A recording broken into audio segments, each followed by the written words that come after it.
All right. So in three, two, one. All right, boom, everybody. Welcome to another episode of Real Drug Talk. As we've been saying, we're trying to pump out a few episodes at the moment because of everything that's going on. And today I'm excited because we've got Brook. Geez, I can't even talk, Brooke. How embarrassing is that? Brooke Finkel. I don't know why I can't say your name. And yeah, I'm excited about today because I've seen Brooke's journey, and yeah, she's completely transformed, and it's been amazing. So I'm excited to get her to tell us her story and talk about her experiences. What's going on, mate? How are you? I'm good. How are you? I'm good. I'm good. So, for everybody listening, again, we're in Melbourne and we're on like stage 4700 lockdown and we can't move. So we're doing the Zoom universe thing again. And if there's any blips or jumps or whatever, sorry about that. We're doing the best that we can. So, um, what are you doing these days, Brooke? Because I've actually done a little interview with you. Some people may have seen it, but I'm excited today because we're going into the big one. But I might actually start with the positive stuff. Like, what's happening in your life today? Yeah, I was thinking about that interview the other day and I was like, that must have been 2 years ago. Like, Time flies. It feels like the other yeah, day, but yeah, it must have yeah. been a couple of years ago. Yeah. So at the moment I'm just working as a nurse. I work in a mental health clinic as a nurse, and I work in a medical surgical ward as well. Yep. Um, I'm studying, I'm doing further nursing studies at the moment. Um, I it's not really, it's like, well, there's not really much going on at the moment, to be honest, with all this stuff. Um, but What's it yeah, like? What's it like nursing with all this COVID stuff happening? it's actually hectic. Like it's really crazy. Like we get a couple of cases in med surge. Like we'll have a couple of suspected or yeah, where we have to PPE and we have to Yep. do all the precautionary stuff as if they were positive. And yeah, it's Wow. hectic. It's such a stressful. It's all really stressful at the moment. Where our place at the moment is looking at redeployment as well, like just to help Wow. out like with the aged care breakouts and stuff. So Jeez. it's I don't know, going to work now. It's like I used to really look forward to going to work, which I Yep. still do, but you just don't know what you're gonna walk into. Like it's stressful not knowing. Yeah. Yeah. Yeah, Wow. And so when you say mental health hospital, like psychiatric unit, yeah. yeah, yeah.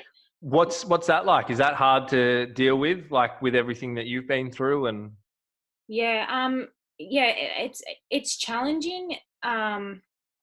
It is quite challenging, to be honest, but at the same time, it's really rewarding. Like, I find I often get comments, or like the patients will say, "Oh, have you been through something like this?" Or and like yeah, so I really relate to them, and I really like understand, and I think I can go in there with a much more um I have a lot more, I guess, understanding and compassion for what they're going through. yeah, But it does get really challenging at times because, well, either if I'm going through struggling, like if I'm struggling, like we all do in life, like if yeah, I'm going through a tough day or whatever, and or a tough week, and someone's talking to me about their past or talking to me about how they feel right now, and they're asking me for answers, I'm like, man, yeah, I have no answer. Like I don't even have the answers for myself, but obviously I can't disclose that. So yeah, sometimes I feel really close to them because I just get them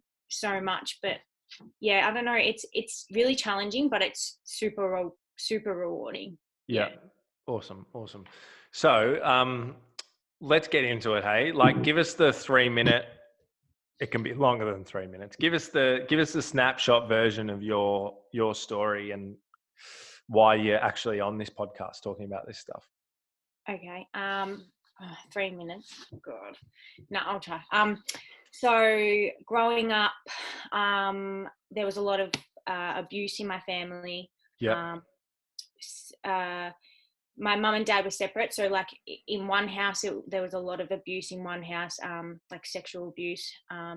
In another house, there was a lot of like verbal and, just verbal abuse from different parents, or Yeah. step parents.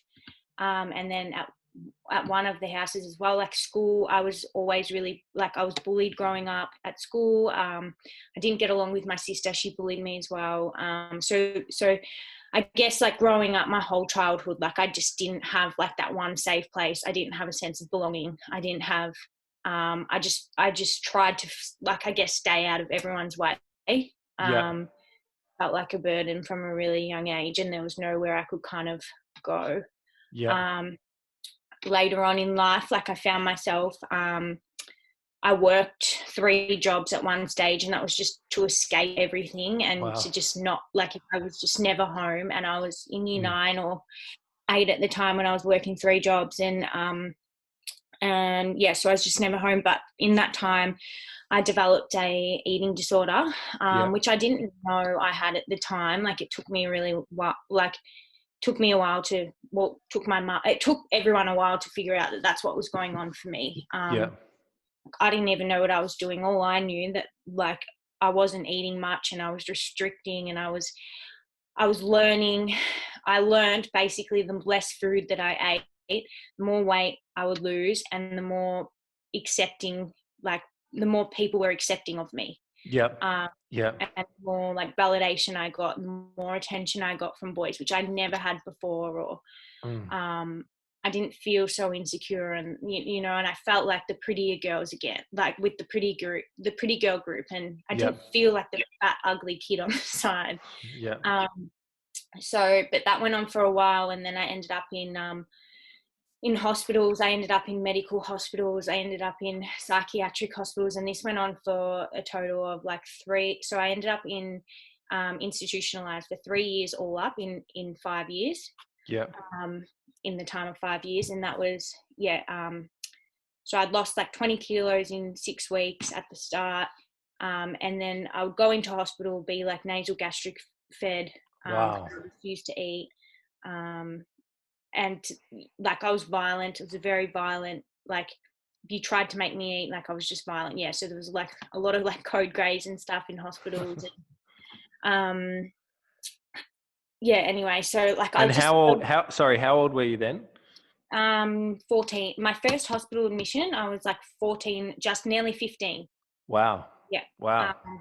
So after that, like I learned a lot of different things in the hospitals from the girls, Yeah. of how to keep restricting, and I learned like, just how to keep losing weight basically outside of when I would get discharged. I'd just lose more weight and then I'd end up back in there. Yeah. And it was just this never ending cycle. Through this time, I wanted my head to just shut up, because like it was just so, I was constantly like ruled by guilt and shame, Yeah. about myself. And so I got really bad into, like, I used to bang my head. I used to cut myself. I used to try and take my life all the time. Like, my mum slept outside my door until the last train went by, because I'd always try and jump, like run and jump in front of, I wanted to jump in front of the train. I wanted to jump outside of the car, like out of a moving car. Like, Yeah. I just was not safe. And was that all about escaping like that guilt and shame? Yeah, it was all about, I would say. And I think I just hated myself. Yeah. I just like, Yeah. I hated, like, at one point, like my anorexia like allowed me to like be accepted, and allowed me to like live this life where I had attention on me, but not for very long, until it ended up that like I was stuck in hospital. And Yeah. then like then I just hated myself again. Like, Mm. so The it was, eating was about, because I find that really interesting, because some people sort of talk about, eating disorders being a lot like drug and alcohol use, and then other people say that they're different.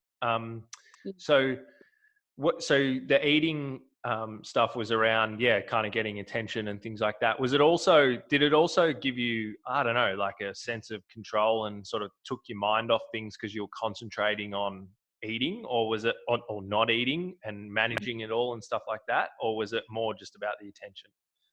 Yeah, I think at the start, it was all about the intention. Now that Yeah, I'm in recovery, I've learned that it is a very common, like, it's control. A lot of it was control. A lot of it was self harm. A lot of it was, but I didn't know this stuff when I was in it.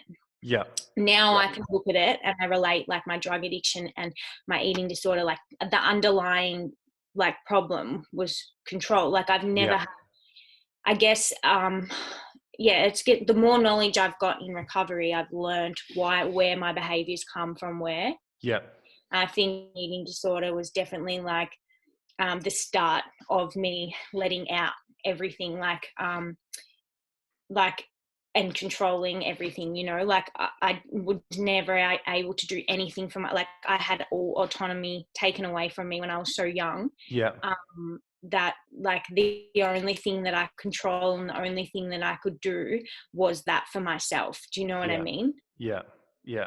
Yeah. It's it's quite interesting. I just find it really interesting how, because obviously it sounds like with the abuse, like horrific stuff went on as a child, and obviously that's when you're developing belief systems and identity and all that sort of stuff. And it's amazing how humans, like, even though a lot of people would look at it as a destructive thing, it kind of probably in some ways like kept you alive and kept you going, kept you doing something. Yeah.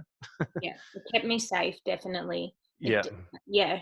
And that's where, like, yeah, it's how I look at ice. Like, when I ended up on ice, I look at, that saved my life from anorexia, like, it's all just like, yeah, it's how you look at it, I guess.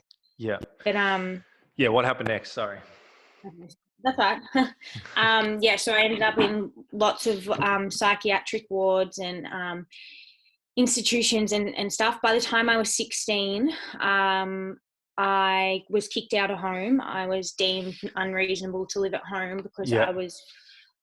I broke my mom's ribs at one stage. Like, I was just very Wow. violent. Like, she would try and keep me safe, and not from hurting myself or make me eat. And I just would lash out. Like, I had absolutely no boundaries, and I didn't have words. Like, I never had words. I just, like, use my hands. Like, I just hit. Yeah.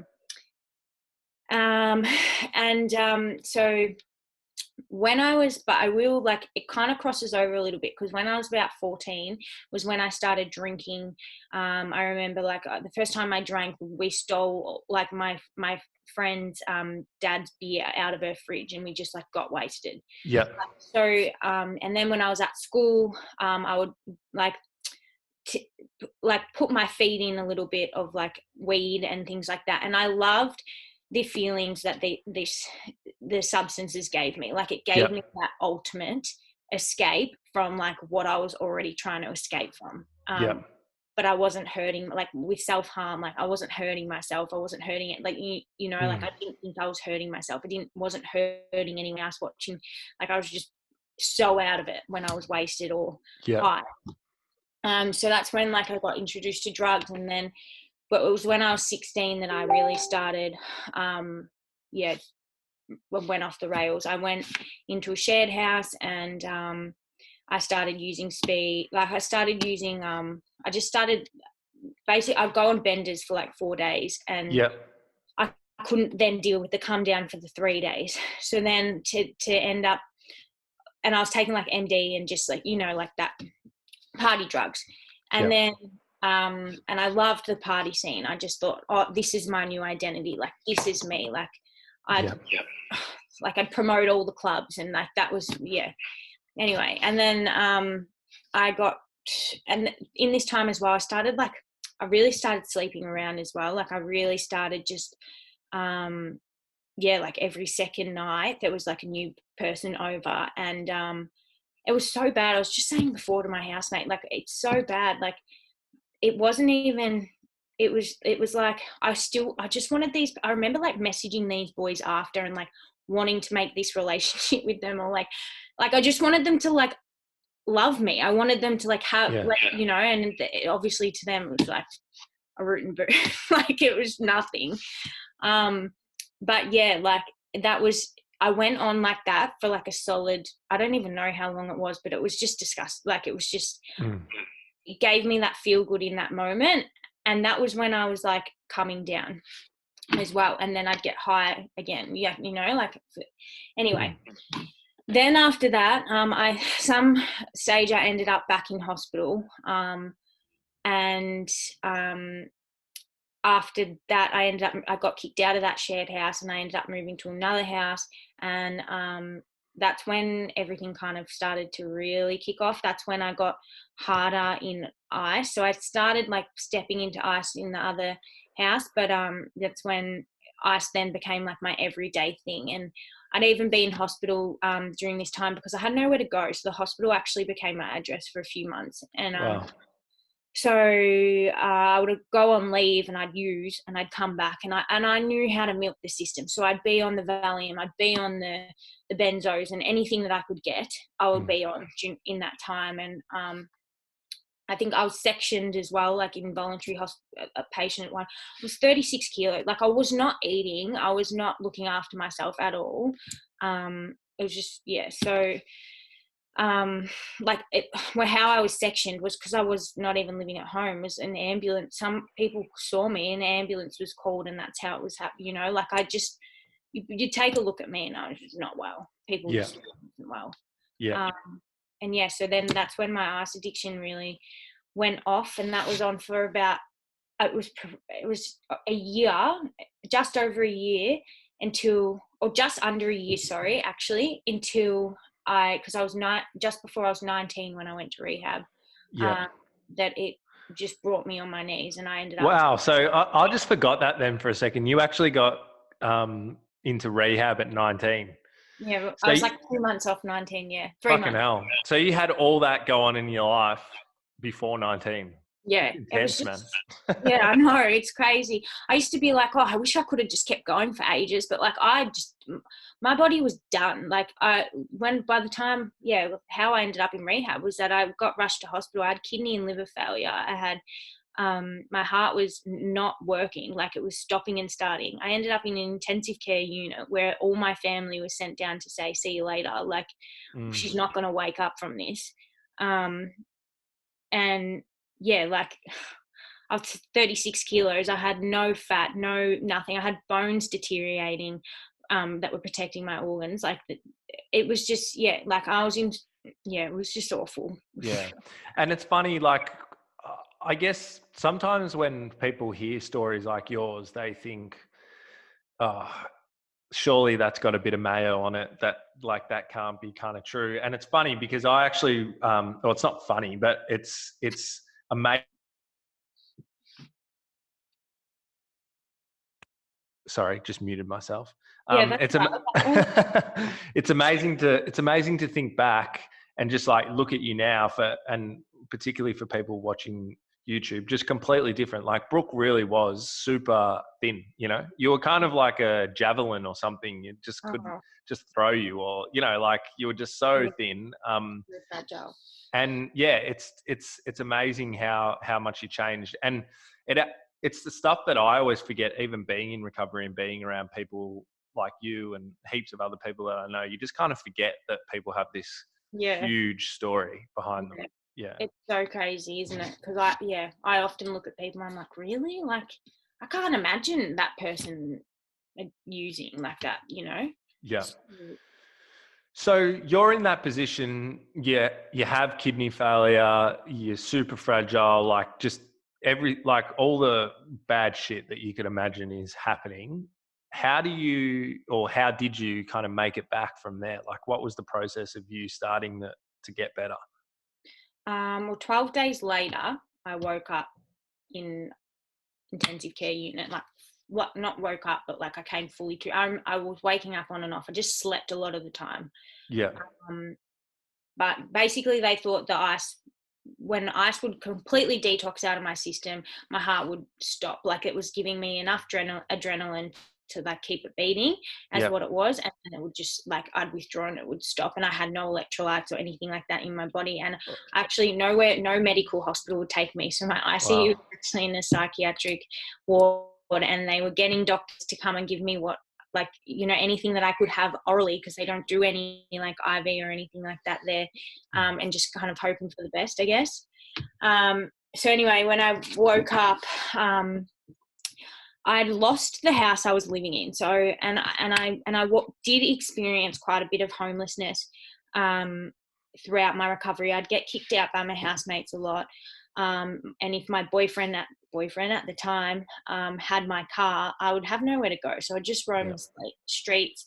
I'd be in my car if I had my car, or I'd be on the street. And it just happened like that often.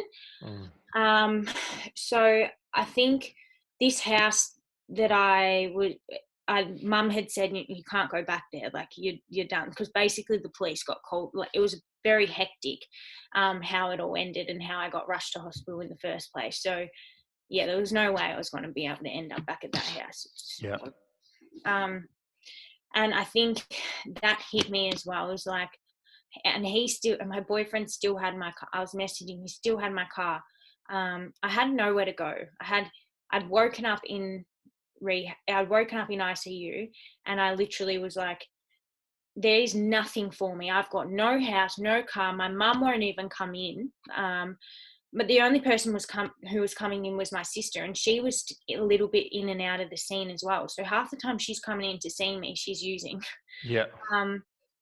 And so yeah, it was really hard, but I think it was a combination of, there was nothing left, like where am I going to go kind of thing. And that was the longest time I'd been clean in a really long time. Like, that was 12 days clean. I was like, what am I meant to do? Like, where am I meant to go? And how the end of my using finished was with all my dealers involved almost getting caught, so like I'd burnt all my bridges. Like, by this stage, like, how was I going to get out of there and use, basically? Like, I was like, I don't know what to do. Yeah. And then my sister had sent me, I said before as well, she bullied me. Like, she bullied me a lot. We're very close now, so I find it hard to talk about that. Yeah. I don't want to offend her, but she sent me this message, and a few times in trying to help me in my using, she'd she used to come over, and it's weird because she'd try and get me to help her. I mean, she'd try and help me, and I'd like dealt to her a few times as well. Yeah. So it was like this very weird relationship that we had going on. But I worshipped her, and I always wanted her to like love me as a big sister. And she sent me this message saying, like, you can't die, like, please don't give up, like, just hold on. And I remember it so clearly. She said, heaven may gain an angel, but the earth will have lost its little princess.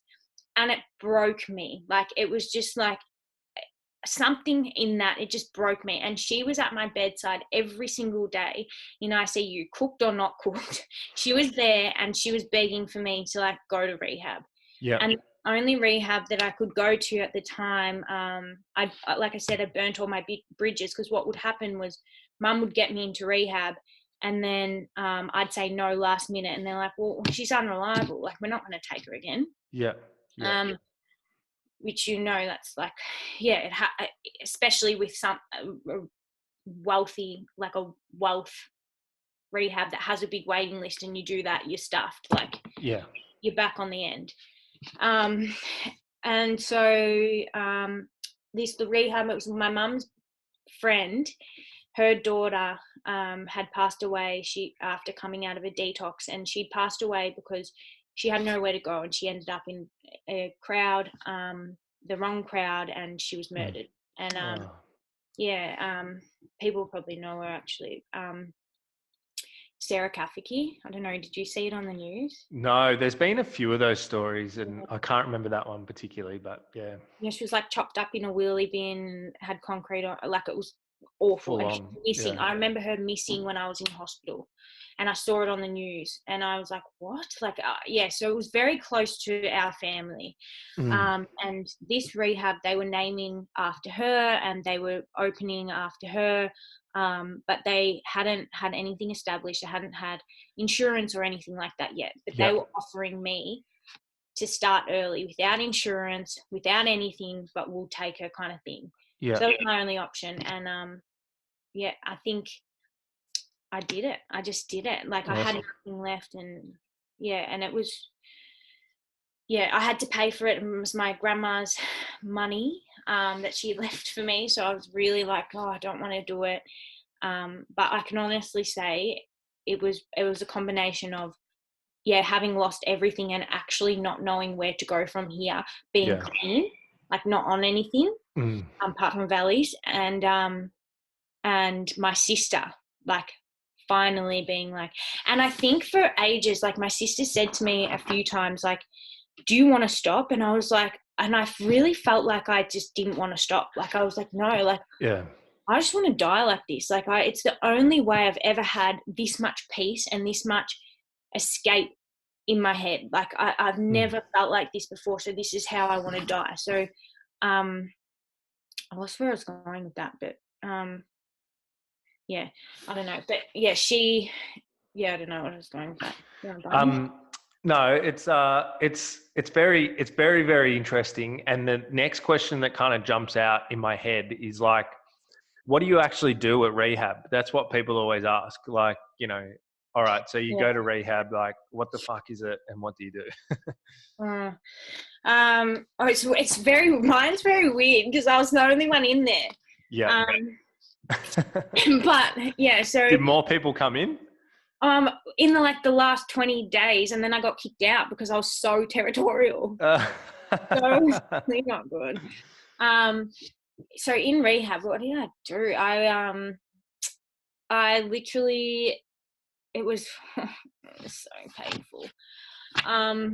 It was routine. It was a lot of routine. It was like, wake up in the morning, I had to go for a walk, I had to make my breakfast, I had to do some group, and then I'd have to do some chores like clean the house or do weeding or things like that. Like, and oh my God, like, I remember weeding by myself, and like, I was crazy, like, to entertain myself. I remember just singing random songs whilst I was weeding. Like, oh, I would just think about that all the time, and I'm like, oh, if anyone was watching me. So cooked. We had to do twice weekly UDSs. We did the 12 steps. Like, we got taken to the 12-step meetings every night. I went to the gym. I had to go to the gym twice a week. But it was really challenging because it was always me and one worker. And I just battled so much with my eating disorder when I put the drugs down. Like, that was what came up. So then that became a thing. Right. And everything triggered me. Like, I dropped the salt and there'd be salt everywhere, and I just think it, like, everything triggered me. Like, everything was, the early days of recovery was awful. I ran away from rehab twice. And the first time I ran away, and I'd cracked it over something. I was very angry. I had so much anger in me. And I ran away, and I ended up in a bush. Like, I didn't know where to go. I didn't know where I was. I didn't know where to go. And I was really scared. I did experience a lot of psychosis when I was using. And I don't think it didn't subside until a while. Like, I still was very paranoid. Not to the point it was when I was using, but it was still there. And I hid in a bush because I was like, I don't know where to go, who to call, what to do. I had my phone because I was on Facebook. My sister rang me and she's like, why the hell are you active? I don't know how I think I said I was leaving. I'm going now. And but like, that was humbling for me as well, in the sense of that, like, I think that I'd felt I'd felt that I'd done the first bit of my rehab for my sister. But when I went and hid in that bush, and like an hour or 2 hours later, however long it was, I walked back into rehab because I was literally like, I've got nothing. Like, there is no one. My sister's not going to help me now. She's telling me to go back, or she's not going to talk to me. Like, I really felt like that was a turning point for me to do it for me. Yeah, I did run away again after that, but I came back again. Like I always came back because I was supported there, and I was understood, and I was loved as much as I hated it at the same Yeah. time, as much as I didn't think it was helping. Yeah. Yeah. Yeah.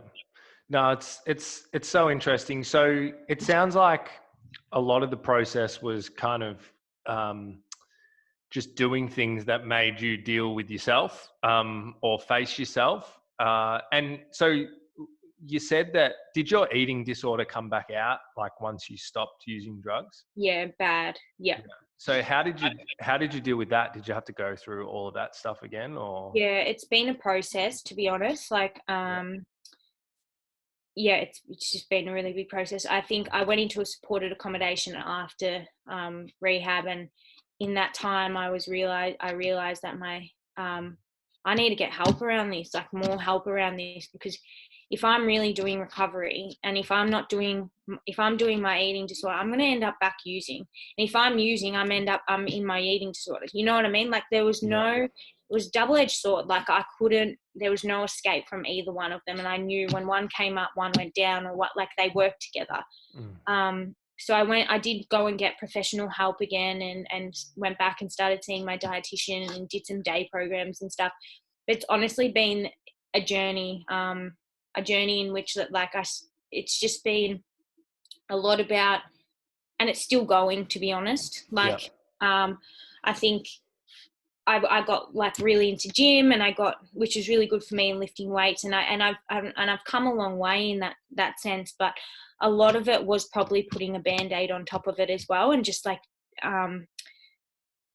managing it in a different way, like managing Mm. my eating in a different way. I think the core of it is that I'm just loving, like I really have to have acceptance and love for myself, the way that I am, no matter what shape, size, how much weight I'm lifting, how much, you know what I mean? Like it kind Yeah. of has manifested without me even knowing I've manifested, even in the last 3 years, like Yeah.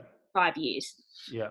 that I've been in recovery. So it's ongoing, but yeah, Yeah. it's more about, it's digging deeper. Yeah. Yeah. No, it's interesting. And that's what I was going to ask you, because that's kind of the sense that I get. You were sort of saying that, yeah, it is ongoing.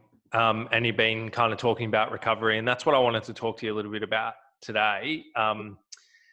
You know, so it sounds like, and, sorry if these questions are kind of weird, because I know, I know all of this, but I'm just trying to lay the path down for people that might be listening. But, Yeah. you kind of like, it sort of seems like rehab was just the first minute step in the whole overall process of getting better from all of this stuff. Would that be fair to say? Yeah, absolutely. It was kind of like, it got me clean, but it wouldn't have kept me clean. Yeah. Yeah. Yeah. Yeah. So what have you done? Like, so what is recovery, and how does all of that work? And are you still doing it today? All that stuff. And you mentioned part of that was working on the eating disorder and maybe some of the other issues to actually solve the drug use itself. I am still doing recovery today. I um it's swapped, changed, gone, like it's been like it's been crazy the whole way through. But I think for me, the first 18 months of my recovery was painful. Like I still Yeah. was very suicidal. I didn't like myself. I was still searching for things to help me, like to give me that like escape. And I think the one thing that has been absolutely consistent my whole way through recovery since that 18 months was when I found my relationship with God. Yep. That is honestly, and I know people get about it, but like, No, I love it. I actually wanted, because I sort of know, well, you told me about that when we've chatted before, and I kind of wanted to go a bit further into it because of what you're about to say. Like in yeah, Australia or in other parts of the world, it's, God, religion, whatever you want to talk about is more spoken about. But yeah, in Australia, not as much. But it is something that a lot of people get into and kind of don't talk about because they're nervous of being judged or whatever, you know? Yeah, that's absolutely it. And I'm getting better at it because I realize that I cannot leave that out of my story because it is my story. Like Yeah. I honestly believe that it is that's what saved me and kept me consistent the whole way through from Yeah. that day.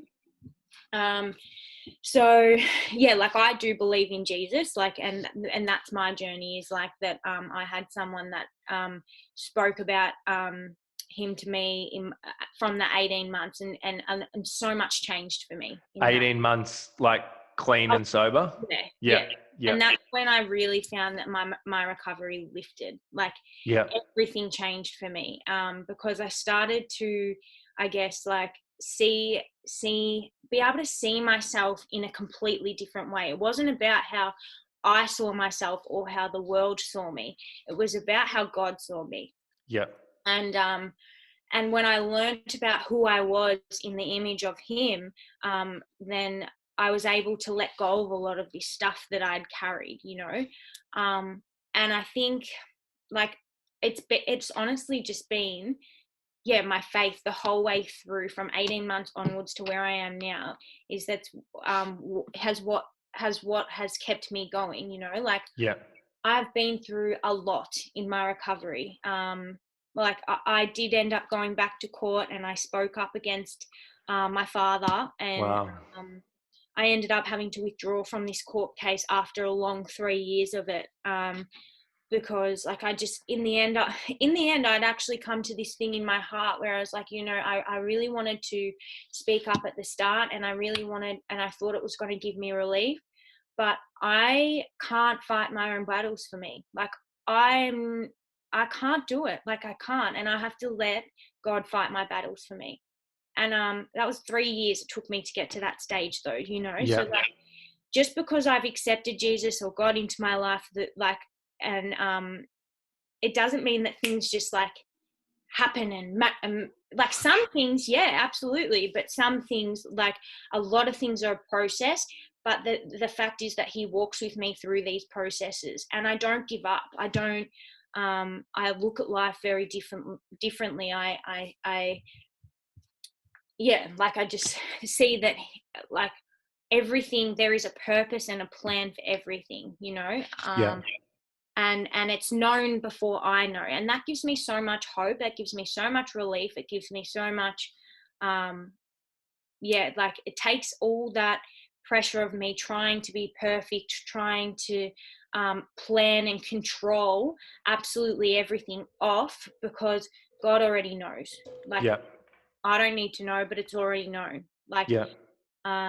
so I think, yeah, I have in this recovery is what, like I kept doing 12 steps. Yeah. Oh, so Uh, you kind of entered through 12-step programs?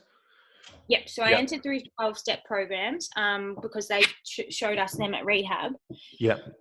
There's been times where I've walked away from Yeah. them just because the drama, really. Like Yeah. there is a lot of bullshit and a lot of drama in there.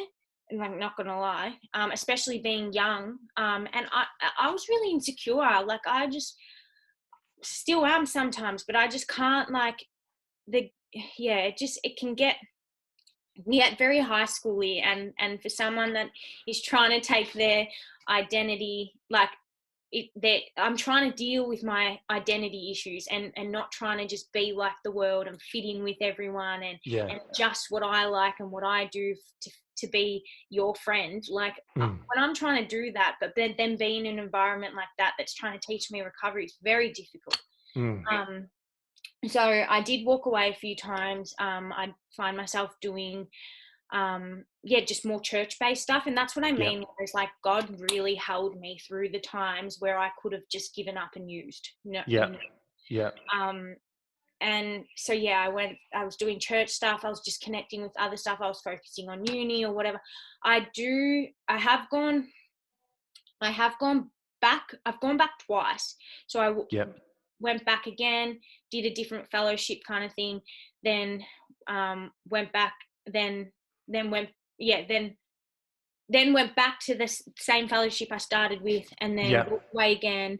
And now I've come back again, because I think for me is that the reason I've gone back now is because I hit 5 years, and I realized that like I just really need Fuck, has it been 5 years? yeah, it was 5 years in July. How fast is that? Yeah. Wow. Congratulations, mate. That's crazy. So Yeah. so is that 5 years with nothing? Yeah. Yeah. 5 Amazing. years now. Awesome. 7th of July. Yep. Wow. Uh, Sorry. You were ah, saying you went back, and I think it's really interesting, right? And it's something that we've been talking a lot about on the show. Is that we've just been, it's in the name of the podcast, in the brand that we have. We really just want to have these like full on open conversations about all of this stuff, because there's not a lot, I find, mm, so that people can find what they relate to, because that's yeah. what I like when I talk to all these different people with the treatment program that we have. People have had so many different experiences. Some people like the 12-step stuff, some people don't like it. When Mm, like it's funny, like even my journey, I was thinking about it the other day. And because I started, yeah, well, that's how I yeah. obviously No, me. met you and know you, is that I obviously started in 12-step programs as well. And then like it's kind of weird. I actually got, well, you probably know this. I actually turned into like a freak. Like I just kind of went so into it and Mm. sort of disappeared into like I don't know how to explain it. Like I kind of almost forgot what recovery was about, which is just kind of being happy and living a good life and all that stuff. I think And that happens to a lot of people in there, to be honest. that's right. Yeah. That's right. And part of it, like I've been reflecting on it, because it's kind of it was like a weird time in my life. It was just that thing like you were talking about. I just didn't really have a sense of myself, and I just kind of needed something to like attach myself to. Yeah, and that gave you that sense. 100%. You see it all the time, especially with like the older people that come in and like Yeah. really have, or they've like really have nothing, like that becomes their like identity, and that becomes their thing. It's really, yeah. Yeah, that's right. And it was funny, like it took me a long time to realize that I wasn't actually living the way that I wanted to. Yeah. And then I started doing stuff differently. And now, like I definitely don't hate 12-step programs. They're like a big part of that saved my life. But Yeah. Yeah. Same. I've like completely done a backflip almost. And then now there's like lots of stuff that I'm not 100% sure of and agree with. There's like lots of stuff that I think is awesome. And it's just kind of helped me to realize that everybody has a different experience. And I get that so much when I talk to people, like that Yeah. there's no sort of one way Yeah. to recover from it, I basically. agree. Yeah, I actually agree, because like I think I even was saying that today, is like I think they teach you a one way, and that one way I think for me is like I learnt that one way, and that's the way that I'm comfortable in, Yeah. and I know is like a total abstinence, but I have taken from that program what works for me as well, and then like, and then but I more go off on my church stuff, because that's where it lies for me, and that's Yeah. what works for me. But yeah, and I was thinking about that today. I was thinking, like my sister, like she was an addict for sure, like, and she tried NA and it just wasn't for her, and Mm. she has a glass of wine every now and again, and she has a little 1.5-year-old now, and Yeah. she's the most amazing person ever, do you know what I mean? And she Yeah. didn't do 12 steps, but I used to, even until her, she changed my view on it, I think, because Mm. until her I was like, there is like, no, it has to be that way. That's right. But I've actually seen, and I've seen a lot of different ways, like I really Yeah. have seen a lot of different ways that have worked for people that are people that are absolutely fucked. Yeah. So yeah, I don't know, I think for me it's more just like, I know that worked.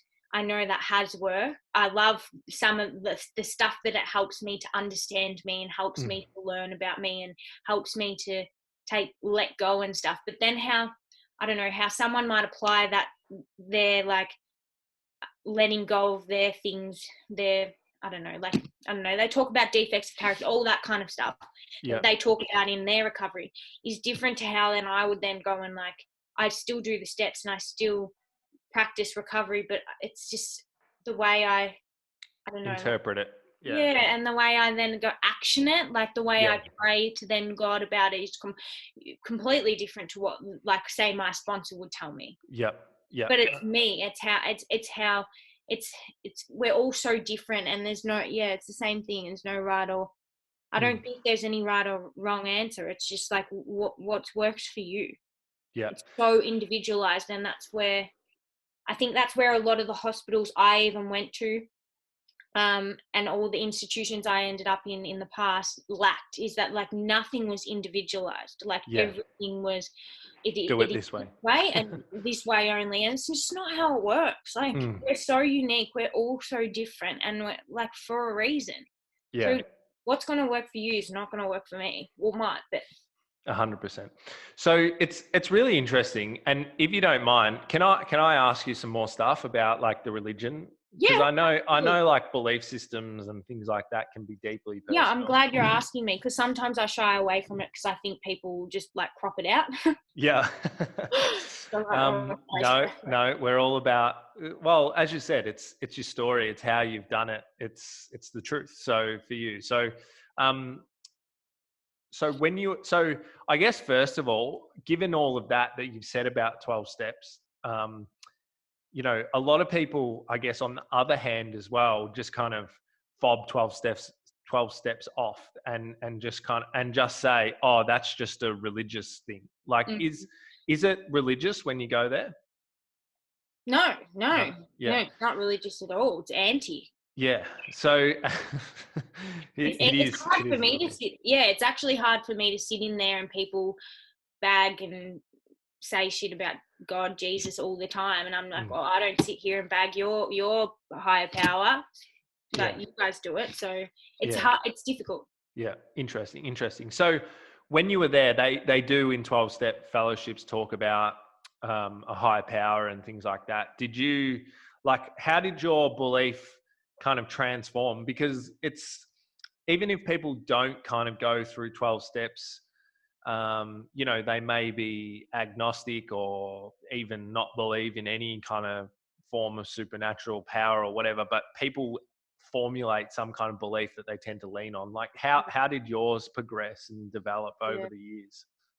So we were the same. Like Jesus and the Bible and all that stuff was so anti in our household. Like we Yeah. just did not speak about it. So first off, I do just want to say that, like, I didn't come from a background of religion. I never went to religious schools or anything like that. It wasn't, and I don't even really call it what I believe now is a religion. It is faith. Like it is. I'm not really like ruled to do rules. Like I don't abide by. Like I just have this faith and this relationship with God. Yeah.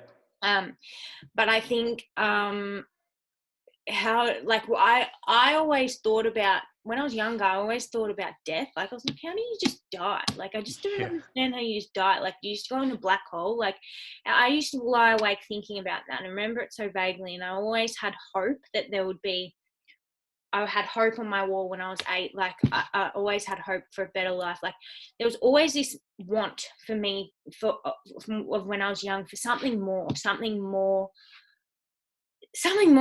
there had to be more to this life. Like life did not make sense to me without having more to it, basically. And like I didn't understand how we basically just breed like other kids into a life that then we just die. Like it didn't make sense. And I was so unhappy. So I think I used to pray when I'd lose things, like I wouldn't be able to find things and I'd be like, oh, God, help me, God, help me. I didn't know what I was doing or what I was saying or who I was saying things to, but then it would turn up, things would turn up and I was like, oh my gosh, like this is working, you know, like, so I just kept doing that. And I was really like 10, but I only did that for like when I'm not for long, you know, like it was random. And when I was using and I couldn't get myself out of situations, I would pray, I'll never do this again. Please help me. That's it. But when I came into recovery, I think the first time like higher power for me was I thought about it as just my grandma who had passed. Yeah. But then I remember doing one of the steps, which is like step, which is something about high power. And my sponsor said to me, you need to do the steps all over again from 1 to 3 again, because your high power isn't loving. Like, you obviously don't think your high power is not loving. And I was like, oh, okay. Because I just didn't get it. Like, I just, so I did kind of like, yeah, it was hard. Like, I didn't have this like real connection the way I have now. Like, and Yeah. I kind of just, yeah, I just didn't really connect to it. Yeah. I just Yeah. was like, I have to have this higher power, so I'll just pick her. Yeah. Like, and it wasn't until, like I said, I was in the gym, and it was actually my PT. Like, I had a relationship with him, and like I started building like a relationship with him, and he became like a father figure to me, and so I warmed to him, and he just, he had no intention of talking to me about this stuff. But then one day, he just talked to me. I talked to him about my life. He talked to me about his, like, and then one day he just sat me down and he started talking to me about like what his beliefs were. And I was interested. And I said, oh, tell me more. He'd talk for hours and I'd be like, oh my God, I need to go. Like, but I was Yeah. this guy was giving me so much. He was giving me kindness, like, and time. Like, who gave me time? Like, no one gave me this much time. And so I'd felt bad to be like, oh, I want to go. Like, so I'd just sit there and I'd listen, and I'd kind of like bag it a little bit when I'd leave. Yeah. I'd be like, God, I would never, because my whole circle, like, my boyfriend at the time, like, didn't believe in it at all. Like, my best friend, like, really like worshipped the devil kind of thing. Like, she thought it was hilarious. Like, so I was just like, oh my gosh, like, I am gonna have no friends so I really tried to ignore it. Yeah. And then I just couldn't. I literally couldn't ignore it. I think there was a lot of things that he said that really resonated with me, and about God, and about, yeah, just like evil and not, and God, and lightness and darkness, and like just all this stuff. And it was basically the first time I prayed in my car, and I was so hopeless and helpless. Like, I honestly just, I was like, I don't want to live this life. Like, I'm clean and there's nothing. And I remember praying in my car for the first time, and I was like, please, and I just said, please, God, don't let me down. Like, if I trust in you, show me that you're real, and do not let me down, because if I do and I give you me, like, I will lose everything. I know I'll lose my boyfriend. I know I'll lose my house and I'll be homeless. I'll lose my friends. Like, please, like, my whole life's going to change, but do not let me down. And the first time I felt like, I honestly just felt like this shivers and warmth, and like, it was the most profound experience that I felt this like overwhelming sense of just like, it felt so real. Like, I cannot explain it, and you can't really explain it until you feel it, which was now what I believe is the Holy Spirit. And from there, my whole, he absolutely didn't let me down. Like, my whole life changed miraculously for the better. But there's been a lot of trials. Like, it hasn't been just, like I said, magically easy. Like, it's been really hard. And like, I have lost a lot of people, and a lot of people have judged me. A lot of people have bagged me, and a lot of people, but like, even in the, like, that's where I've learned throughout my faith. Like, I've learned, like, even in the, like Jesus says, like, the world will hate you because the world hated me before it hated you.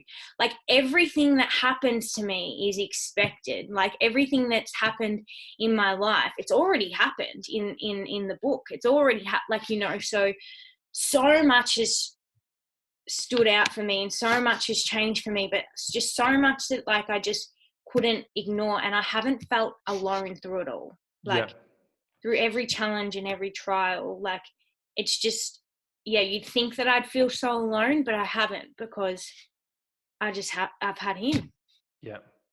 Awesome. Well, like, it's very interesting to hear someone talk about it so openly, because there's not many people that do these days. And there's definitely lots of people that have the same or similar beliefs, that also feel isolated. because you're right. It's something, I don't know why I was thinking about it the other day. I think I was talking to someone maybe that held similar beliefs to you.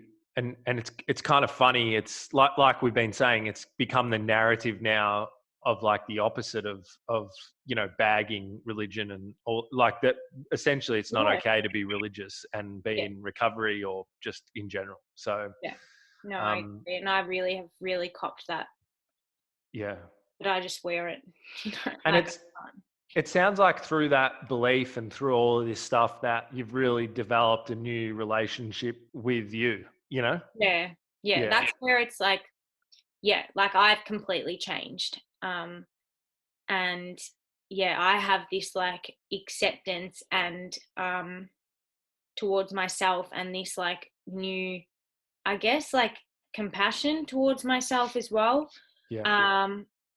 But that's still hard. Like I still undertake, you asked before if I still do therapy and things like that. But and I've had to rekindle my therapy. Like I only started going back a few months ago because my court case ended, which meant I could. But I mean, like that's the kind of way that I've adopted things, is that like God has a process for me. Like everything has a process and everything has a plan, because like if I had started that therapy a year ago, there's no way I would have been ready and stuck it out and been getting what I'm getting from it now. Yeah. Or or it would have made me break. So like there's a reason why everything is the way it goes and the way that it is. And I think when I understand that, it just gives me a lot of relief and a lot of reassurance that I'm on the right path and I'm exactly where I'm meant to be. Yeah. And I think that's the thing that's hard to find, but it's the thing that changes like like I may not always love myself or accept myself, but I always believe that I am in a process and I'm where I'm meant to be. Yeah. Yeah. So interesting. So interesting. So we kind of open this whole interview with, what are you doing now and all that stuff. And I know it's only externals, and I know what you just said then is like the real magic. But the way that people make that tangible when they're looking for some hope is the external stuff. So just kind of give us the broad overview of what has changed in your life. I actually find myself seeing you on Instagram and thinking, fuck, Brooke's smashing it. Aww. she's like perfect. She's got the exercise going. She smashed out the goal, the job that she wanted, It seems like she's really Thanks. happy. That's so nice. So, That's so funny though, because Instagram is such a load of shit, isn't it? Yeah. Because you just like, honestly, I'm actually in the process of like wanting to speak more about the truth, like people, because I often scroll and I'm like, oh, my life is so shit. They have the perfect boyfriend, the perfect this, perfect that, perfect body. And then I end up hating myself. It's so fake, like, and that just goes to show, like, I could be feeling so shit and you thinking that, like, Yeah. So anyway, what's happened in like the last couple is been, so I work as a nurse, which is like my absolute dream job. And I didn't find, I finished school. I passed all my exams up until year 8, and every year 9, 10, 11, I just got passed because I did all my schooling in hospital for special consideration. So I knew nothing. So I was really scared to go back to uni, and I always stayed clear from nursing because so I did PTing before that, which I did. I started my own PTing business. This is all in recovery. I started my own PTing business whilst I was studying nursing so that I could work my own hours. Then I became a nurse. Now I'm doing further studies as a nurse. I have competed in a couple of fitness competitions, 3. First one I came first, second one I came second, third one I went to London, got asked to compete overseas, and I came 5th. Wow. Oh, so you actually went over to London and competed. How cool is that? Yeah, awesome. It was really cool.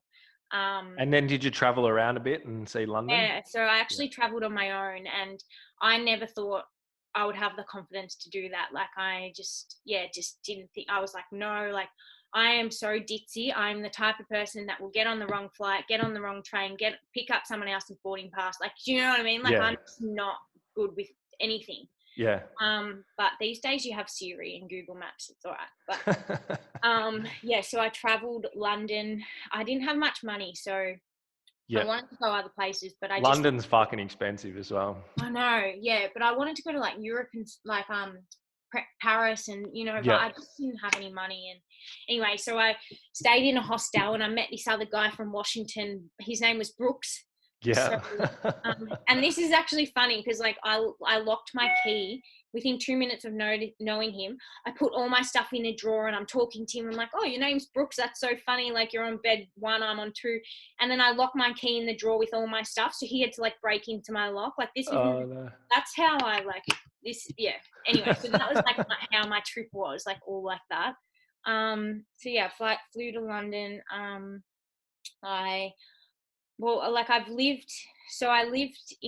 I've had 2 rentals now. I live with one of my friends at the moment. Yeah. But yeah, I've lived, like I don't know, I just think it's pretty cool that I've had like my own 2 rentals for the past 4 years. Yeah. I have a little dog.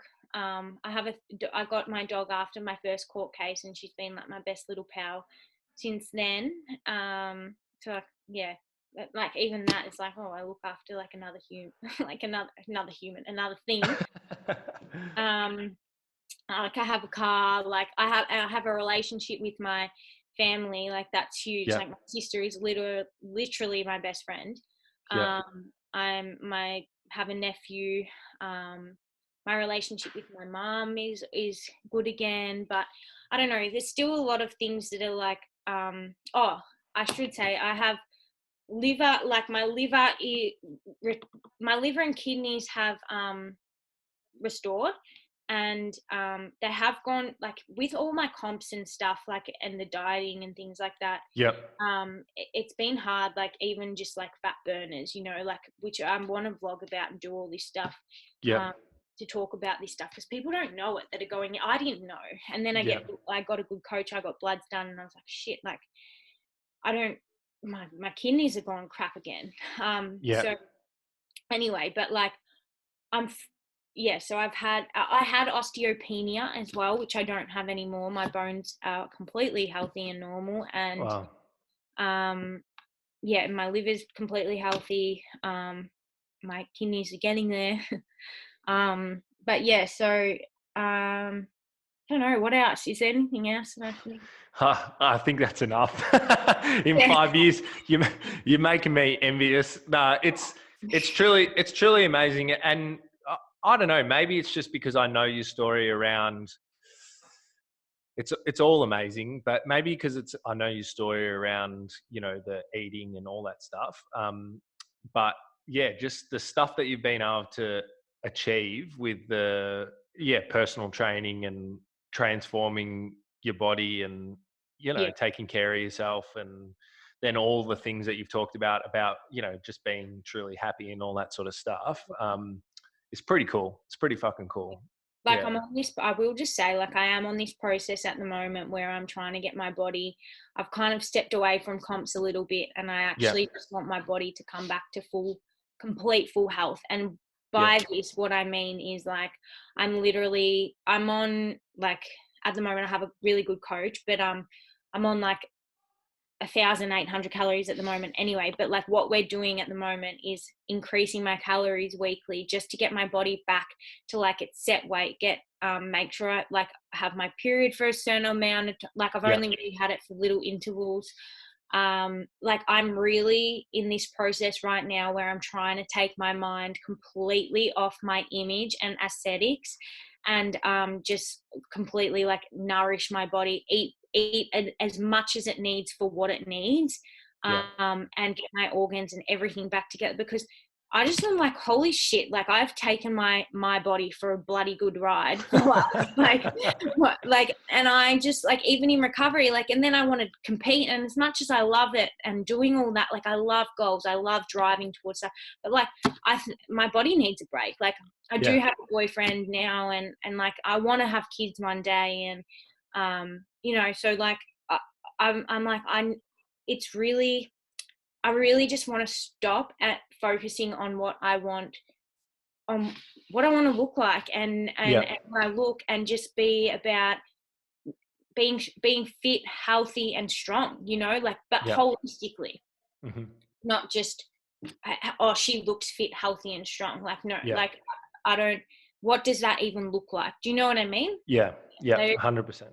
yeah, so It's I funny. guess, We're going through the same process at the moment, and I'm learning all this shit. If you want, you should actually talk to Holly, who does stuff with us in the program. She's a gun. yeah. But we just recently did this, and we do them in the program with people. This microbiome test where you shit in a cup, Oh, I essentially. just did that. I get my Yeah. results back next week. Oh, it's awesome. It's awesome. Yeah, I'm I'm just like that I'm like healthy. cycling like oregano and all this shit that I've Yeah, never heard of. Yeah, same. yeah, yeah. Yeah, she thinks I have leaky bowel. Yeah. Oh, there you go. Surprised me because I've just done so much damage to my body. And actually, they say that's really common with people with drug addiction and Yeah. alcohol and stuff. It sets all your guts, your second brain. Yeah. Well, Yeah. I had this. I'm just telling everyone on the middle of the podcast because I'm excited about it. But it's kind of crazy, and I've and I've seen it. Like, it's really cool for people going through addiction as well because it's so important. You don't realize how much you fuck things up in your guts, particularly. But yeah, I had this overgrowth. I can't remember what it's called, but it's the Holly that did the test with me. I'm probably going to butcher this a little bit, but it's the bacteria overgrowth that causes MS. Um, Oh, and and they found that, in people that have MS, in like 90% of people, they have this particular bacteria that's in their brain. And Holly was like telling me that I have the overgrowth of this, and what happens is that, I could get in the future like leaky gut, and then it leaks out through my bloodstream and goes to my brain. And oh, I don't just tell like, me that. I'm gonna oh my god. so, but like, I was just like blown away that you can do all this stuff and be healthy and really Yeah, do like preventative medicine and, yeah. save me from some fucking horrible disease. Oh, I agree. There's a solution to this stuff. I'm so grateful I found. Yeah, because people just think of like traditional, like, or natural, but it's like, no, like, Yeah. you know what I mean? Like, yeah, it's actually so crazy. But yeah, I'm going through that at the moment too, where I'm just like, I just want to be healthy and happy. That's it. Yeah. Awesome. I love it, mate. So last time I spoke to you, you said that you were doing a blog or something. Do you have anything like that? If I've people got want to find you? Yeah, so I've got my YouTube channel at the moment, which I want to, at the moment, I've got a file on my phone. I'm just tracking all my body stuff. I want to vlog this whole like journey that I'm on now, Awesome. from where I'm at now. So yeah, I'm in the process of getting that up and running. But at the moment, I've just got a YouTube channel that's called Just My Truth. Awesome. Um, Good name. yeah, but it's pretty shitty to be like like it's all right, but it's just me sitting in front of a camera and talking. I'm gonna work out how to make it more entertaining, and that's why I'm actually prepping myself to do all this. I just really want to help people and just want people to understand, and like, more, yeah, that it's not like this external image and what the world think, and what everyone wants you to be for the world is just not realistic, and Mm. it's not a way to live your life. And I really not only want to help others with that, but by me helping others with that, like, it actually really it helps me and it keeps me accountable. Like, Yep. I even notice when I check in about my body and stuff like that for my vlogs, or how I'm feeling, and like real life stuff, like, it like makes me feel better, because when I speak stuff out loud, I turn things into a positive. If I keep them in my head, I'm just on this negative spiral. Yeah, 100%. Yeah. No, it's interesting that you say all of that. And if you're liking what Brooke's putting down and you want to find out more, please go and watch that channel, because I'm sure it's not shit, mate. Like, your story is pretty inspiring. But it's interesting that you say that, because we were saying before, that there's all these different kind of ways that you can get recovery. But I find for most people that it's all leading to that one thing that you just said then, is just kind of being happy and healthy and forgetting about all the external stuff and kind of going within. Yeah, That's where everyone seems to go with it. yeah, 100%. And everyone's so different, and that's totally okay. Like that's perfect. Yeah. Love it, Yeah. mate. Hey, thanks so much for coming on and sharing your story. It's not an easy thing. So, yeah, we really appreciate it. No, thank you so much for having me. It's been really good. Awesome, mate. Thanks.